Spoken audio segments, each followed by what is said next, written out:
क्या आपने कभी भगवान से बस ये विश मांगी है कि आप भी क्रिएटिव पैदा हुए होते?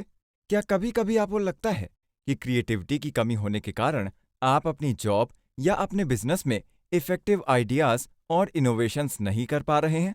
क्या आपको लगता है कि आपके सारे आइडियाज सेम होते हैं और उतने फ्रूटफुल नहीं होते जितना आप चाहते हैं? क्या आपको लगता है कि क्रिएटिव सिर्फ लेखक, गायक और पेंटर ही हो सकते हैं? क्या आपको लगता है कि आप और भी अच्छे आइडियाज सोच पाते अगर आप क्रिएटिव होते तो? अगर आपका जवाब हाँ है, तो चलिए सुनते हैं कि कैसे और भी अच्छे आइडियाज आप सोच सकते हैं। देखेंगे कि कैसे आप अपने और अपनी ऑर्गेनाइजेशन के लिए अच्छे आइडियाज सोच सकते हैं।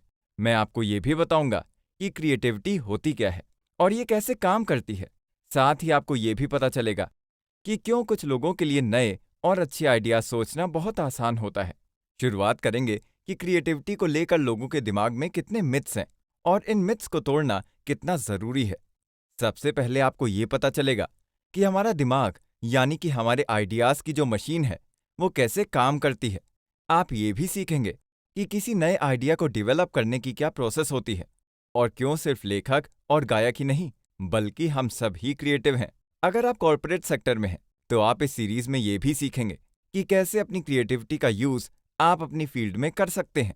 हमें लगता है कि क्रिएटिविटी सिर्फ आर्टिस्ट के लिए ही जरूरी होती है, लेकिन मैं आपको बताऊंगा कि ऐसा नहीं है। क्रिएटिविटी आपके नए स्टार्टअप को बहुत फास्ट ग्रो करने में भी हेल्प कर सकती है। मैं आपको बताना चाहता हूं कि क्रिएटिविटी एक नेचुरल टैलेंट नहीं है, बल्कि एक स्किल है जिसे डेवलप किया जा सकता है। नेक्स्ट एपिसोड में हम जानेंगे कि क्रिएटिविटी को लेकर लोगों के दिमाग में कैसे कैसे मिथ्स हैं। क्रिएटिविटी एक ऐसा वर्ड है जिसके होने से दुनिया में काफी चीजें इजी हो जानी चाहिए थी, लेकिन ऐसा बिल्कुल भी नहीं है। क्रिएटिविटी वर्ड सुनते ही लोग ऐसे बिहेव करने लग जाते हैं कि जैसे उनके बारे में बात ही नहीं हो रही। लोगों को लगता है कि क्रिएटिविटी और वो ठीक नदी के दो किनारे की तरह हैं। इस एपिसोड में हम ऐसे कई मिथ्स के बारे में जानेंगे जिन्हें दूर करना बेहद जरूरी है। मिथ्स के बस्ट होने पर हम क्रिएटिविटी को सही तरीके से देख सकेंगे। मुझ में और आप में कोई कम या ज्यादा क्रिएटिव नहीं है। फर्क बस इतना हो सकता है कि मुझे अपने आइडियाज को अच्छे तरीके से प्रेजेंट करना आता है। जिन्हें आप क्रिएटिव कहते हैं वो भी ऐसे ही कुछ लोग हैं जो अपनी क्रिएटिविटी पर नहीं बल्कि आइडियाज पर फोकस करते हैं। वो आइडियाज को इवॉल्व करने पर फोकस करते हैं। आप सोच रहे होंगे कि जब हम क्रिएटिव ही नहीं होंगे तो आइडियाज सोचेंगे कैसे, या शायद ये भी सोच रहे होंगे कि क्रिएटिव होना मतलब जीनियस होना। Albert Einstein, Isaac Newton, da Vinci बहुत ही क्रिएटिव लोग थे और जीनियस भी। पर आपको पता नहीं होगा कि इनके आइडियाज के पीछे इनकी इंटेलिजेंस का बहुत ही कम हाथ था। इंटेलिजेंस और क्रिएटिव थिंकिंग केवल एक पॉइंट तक ही एक साथ काम करती हैं, और ये पॉइंट एक कॉमन सेंस वाला पॉइंट होता है। हम सब के अंदर ट्रेट्स डेवलप करने की कैपेबिलिटी होती है और इसकी कोई लिमिट नहीं है। कुछ लोगों का मानना है कि क्रिएटिविटी स्पिरिचुअल चीजों से रिलेटेड होती है, क्योंकि कभी कभी हमारे दिमाग में एकाएक आइडियाज आ जाते हैं जो हमारे कंट्रोल में नहीं होते। और कुछ धर्मों में तो ये भी बोला जाता है कि कुछ लोगों के कान में भगवान ने इंटेलिजेंस डाल दी थी और वही लोग अर्थ पे आकर क्रिएटिव बन गए। लेकिन ऐसा कुछ भी नहीं है। कुछ लोग क्रिएटिविटी को आर्ट से कंफ्यूज कर देते हैं, क्योंकि आर्ट गैलरी में उन्हें ज्यादा कुछ समझ नहीं आता और क्योंकि उनके पास आर्टिस्ट का नजरिया नहीं है, उन्हें लगता है कि वो क्रिएटिव नहीं है। लेकिन आर्ट क्रिएटिविटी का बस एक पार्ट है। आर्ट सिर्फ क्रिएटिविटी पर डिपेंडेंट नहीं होता है, बल्कि इस पर भी डिपेंड करता है कि आप किसी स्किल को डेवलप करने में कितना टाइम इन्वेस्ट कर रहे हैं। अगर आप उन लोगों में से हैं जिन्हें लगता है कि बेटर आइडियाज के लिए एक्सपर्टीज जरूरी है, तो मैं आपको बता दूं कि ये भी बहुत बड़ा मिथ है। क्रिएटिविटी के लिए एक्सपर्टीज और एक्सपीरियंस दोनों इंपॉर्टेंट हैं। कुछ लोगों का कहना है कि क्रिएटिविटी मतलब सिर्फ ओरिजिनल कंटेंट प्रोड्यूस करना होता है, ऐसा कंटेंट प्रोड्यूस करना जो पूरी दुनिया में किसी ने नहीं प्रोड्यूस किया हो। लेकिन मैं आपको बता दूं कि ओरिजिनल कंटेंट प्रोड्यूस करना बहुत ही मुश्किल गोल है, और एक बार अगर आपके दिमाग में कोई यूनिक आइडिया आ भी जाता है तो किसी के पास आपका कंटेंट जज करने के लिए कोई रेफरेंस ही नहीं होगा। गौर करिए कि नए आइडियाज पुराने आइडियाज के इम्प्रोवाइज्ड वर्जन्स होते हैं। फोन की ही बात कर लीजिए, स्मार्टफोन्स लैंडलाइन का इम्प्रोवाइज्ड वर्जन है या नहीं।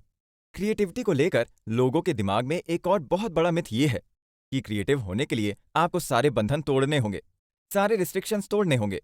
लेकिन ये माइंडसेट गलत है। जब आपको बाउंड्रीज मिलती हैं तो आप आइडियाज जल्दी और अच्छे से जनरेट कर पाते हैं, क्योंकि जब आपको पता होता है कि आपका आइडिया किस काम आना है, तब आप एक परफेक्ट और यूजफुल आइडिया के बारे में सोच पाते हैं। रिस्ट्रिक्शंस आपको सोचने के लिए डायरेक्शन और फोकस देते हैं।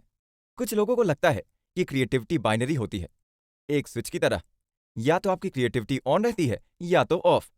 लेकिन ये भी सिर्फ एक मिथ है। क्रिएटिविटी एक स्लाइडिंग स्केल की तरह है और ये कम ज्यादा होती रहती है। और ये भी याद रखिए कि क्रिएटिविटी सीखी जा सकती है। तो अगर आप क्रिएटिव बनना चाहते हैं तो ये कुछ मिथ्स हैं जिन्हें आपको भूलना होगा। क्रिएटिव थिंकिंग के 5 लेवल्स हैं। पहला, डिस्कवर। ये बेसिक लेवल है।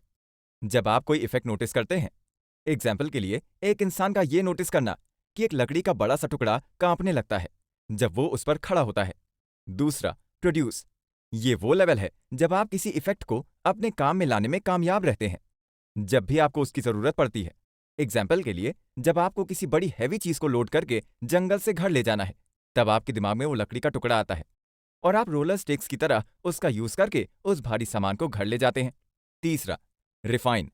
क्योंकि अब आपका एक आइडिया सक्सेसफुल रहा है, तो आप अपने उस आइडिया में थोड़े चेंजेस लाने के बारे में सोचते हैं।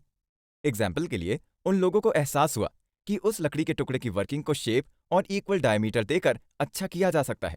चौथा, रिपर्पस। इस लेवल में हम अपने एक आइडिया का यूज करके और आइडिया जनरेट करते हैं। एग्जाम्पल के लिए, जब उन इंसानों ने देखा कि जब वो लकड़ी के टुकड़े को रोल करके ले जा रहे थे, तब रास्ते में सारी घास दबती जा रही थी। अगर लंबी घास को दबा देंगे तो जानवरों से खतरा हट जाएगा। पांचवा, कंबाइन। इस लेवल में हम दो आइडियाज को कंबाइन करके कुछ इन्वेंट करते हैं। एग्जाम्पल के लिए, दो कनेक्टेड व्हील्स। नेक्स्ट एपिसोड में हम सीखेंगे कि क्रिएटिव थिंकिंग और डूइंग में क्या फर्क है। एक बैले डांसर के सुंदर मूव्स भी क्रिएटिव कहलाते हैं और ठीक उसी प्रकार एक अकाउंटेंट का बोर्ड रूम वॉल में स्टिकी नोट्स लगाना भी क्रिएटिव ही कहलाता है। क्या इन दोनों में कोई फर्क है? चलिए पता करते हैं इस एपिसोड में। इस एपिसोड में हम सीखेंगे कि क्रिएटिव थिंकिंग और डूइंग में क्या फर्क है, और ये भी सीखेंगे कि कोई आइडिया वैल्यूएबल है या नहीं। ये कैसे डिसाइड करें? बैले डांसर के डांस मूव्स और अकाउंटेंट के स्टिकी नोट्स लगाने के तरीके से हमें पता चलता है कि क्रिएटिविटी वर्ड को हम अलग अलग चीजों को डिस्क्राइब करने के लिए यूज कर सकते हैं। इन्हीं एग्जाम्पल्स को लेते हुए अब हम क्रिएटिविटी को दो तरह से स्प्लिट करेंगे। पहली, क्रिएटिव थिंकिंग, और दूसरी, क्रिएटिव डूइंग। क्रिएटिविटी डूइंग वो है जिसमें लोग कई महीनों और सालों तक एक ही स्किल को डेवलप करने में टाइम इन्वेस्ट करते हैं। कुछ लोग डांस, पेंट और भी बहुत सारी स्किल्स तब तक डेवलप करने में लगे रहते हैं जब तक वो इन चीजों में माहिर ना हो जाएं, या जब तक वो खुद का तरीका या स्टाइल डेवलप ना कर लें। ये लोग अपनी स्किल्स में टॉप पर रहते हैं, और शायद यही रीजन है कि क्रिएटिव डूइंग को काफी रेयर माना जाता है। क्रिएटिव थिंकिंग ऐसी क्रिएटिविटी है जिसे हर कोई कर सकता है और हर दूसरे दिन काम आती है। ये क्रिएटिव थिंकिंग से मेरा मतलब वो स्किल्स जिनसे हम डेली बेसिस पर आइडिया जनरेट कर सकते हैं। ऐसी स्किल्स जिनके लिए हमें किसी ट्रेनिंग की जरूरत नहीं पड़ती है। इस क्रिएटिविटी का यूज हम डेली ऑफिस में करते हैं, जब हमारा बॉस हमें बोलता है कि कोई नया आइडिया बताओ।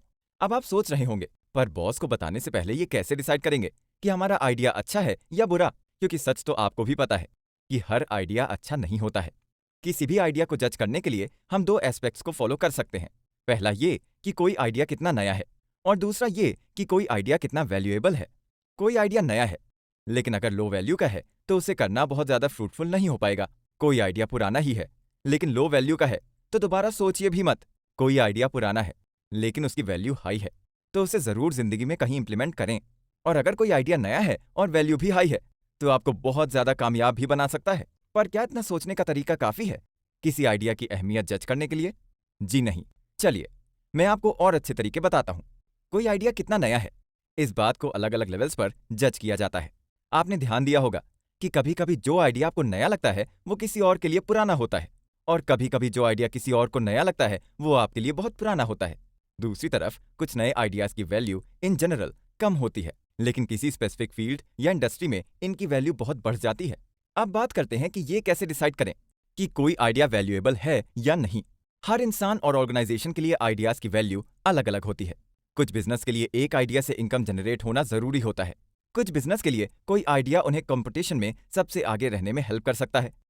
कुछ बिजनेस का मेन एम होता है कि एक आइडिया से लोगों को कुछ फील होना चाहिए जिससे वो उसे याद रखें। तो जैसा कि आपने समझा कि आइडियाज वैल्यूएबल हैं या नहीं, ये कंपनी और लोगों के ऊपर डिपेंड करता है। और इसीलिए जब आप किसी आइडिया पर काम करते हैं तो जरूरी है कि आप सबसे पहले उसकी वैल्यू डिफाइन कर लें। इससे आपको अपने आइडियाज को जज करने में भी आसानी होगी। नेक्स्ट एपिसोड में हम जानेंगे कि कैसे इंसानों का दिमाग जानवरों से अलग है।